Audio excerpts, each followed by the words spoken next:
Esto es una cuestión compleja y al mismo tiempo fundamental. Es decir, con qué conceptos tratamos de hacer sentido de ese tejido complicado y en contextos históricos específicos y geográficos específicos de las relaciones entre hombres y mujeres, ¿no? Yo escribí hace, qué sé yo, 4 o 5 años, un texto precisamente tratando de descubrir de dónde venía el término género, porque en principio a mí me parece muy poco útil por 2 o 3 razones. Por una parte, género se confunde con mujer, ¿no? Cuando se estudia género, se estudian las mujeres y no una relación. Es decir, se pierde la concepción relacional, política, de cómo interactúan y cuáles son las atribuciones y las formas de dominación de los hombres sobre las mujeres.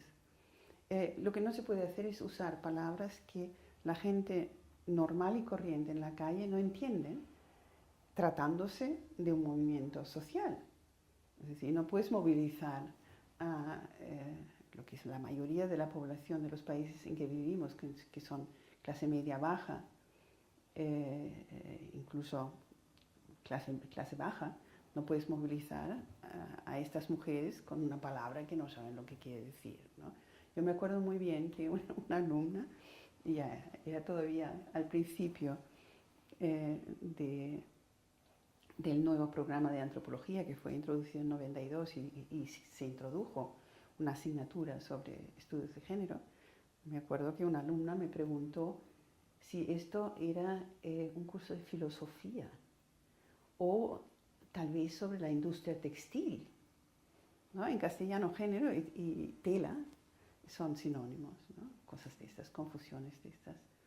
Entonces, claro, bueno, esto es entre tanto obvio, se adoptó este término cuyo origen está en la sexología y en la biomedicina, que también es una cuestión poco conocida y que es una ironía, pero se adopta este término con la intención de desesencializar, es decir, demostrar que las relaciones entre hombres y mujeres, las estructuras de sexo-género, como muy bien escribe Gayle Rubin en 76, que es un texto muy poco leído, lamentablemente, como estas relaciones son construcciones históricos-sociales, ¿no? Esta es la idea fundamental.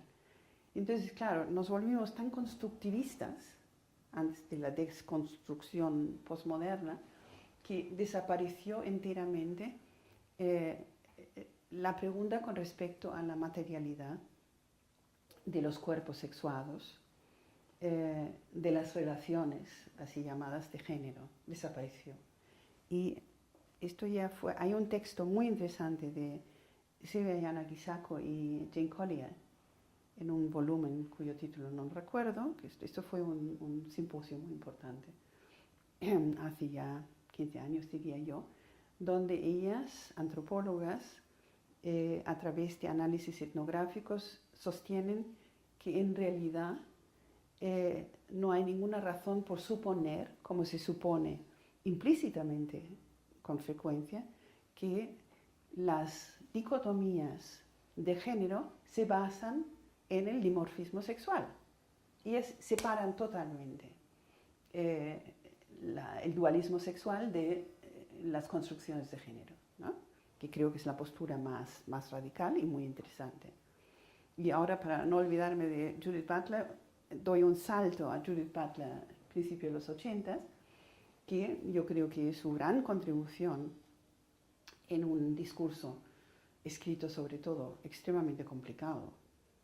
Cuando habla muy claro, pero sus textos son muy difíciles de leer, lo cual también es un problema para un movimiento social. Es decir, si tienes que hacer un doctorado para entender lo que dice una de las pensadoras del proyecto político, entonces esto yo creo que no es muy buena idea. Pero ella dice una cosa que es clara y que es fundamental, es lo que decías tú, ¿no? Es decir, que si nos fijamos en los procesos y contextos históricos, contextos del saber, constatamos en primer lugar que la asociación o disociación, las propias concepciones anatómico-genitales varían enormemente en el tiempo. Está el libro de Thomas Laqueur, que es una maravilla, ¿no? Making Sex, que es un poco anterior a ella y se conocen ellos. Y ella sostiene que es el propio género, es decir, las concepciones sociopolíticas de las relaciones de sexo-género que construyen también el sexo. Es decir, lo que ella hace es historizar, aparte de la performatividad, historizar la propia percepción, la representación de la sexualidad y del sexo material, de los cuerpos sexuados.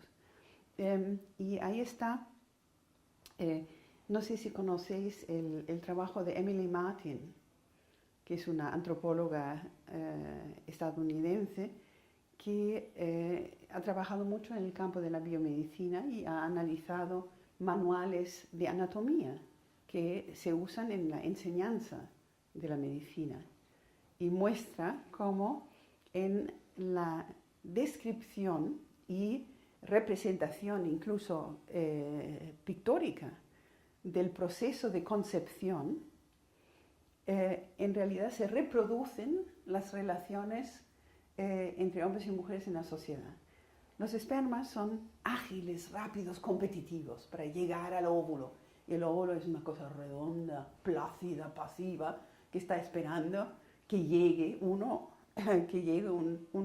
esperma y penetre su capa pelúcida, ¿no? Entonces, bueno, esta conjunción de trabajos lo que señalan es que hay un problema. Y yo creo que un problema fundamental de la teoría feminista, si queréis, de género, es justamente que tiene que ver la constitución del cuerpo, el cuerpo sexuado, con las relaciones políticas, ¿no? Y en ese sentido, Judith Butler creo que hizo una contribución muy importante. Y después yo hice, otra vez por el origen, por mi origen, cuando apareció, cuando nació en 78, Louise Brown, la primera niña probeta, es decir, la niña producida por dos médicos en un laboratorio, en un platillo, ¿no?, de experimentación, y ahí está, y tiene hijos, etc. Parece que está muy bien. Y yo vi esta noticia y pensé, no, otra vez manipulaciones biomédicas, ¿no? Y lo que fui recogiendo información y empecé a escribir sobre las nuevas formas, las nuevas técnicas de reproducción y finalmente ahora sobre la clonación.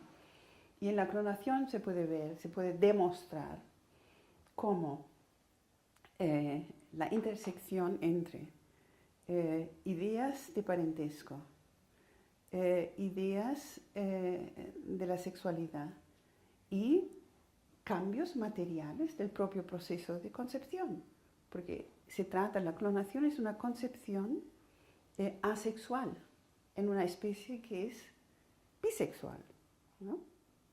Y es muy interesante que cuando se explica, cuando se habla sobre la clonación, esa dimensión de que no hace falta un macho, no hacen falta espermas, pasa desapercibido generalmente. Es tan inimaginable que no se pregunta, no se percibe, no se investiga, ¿no?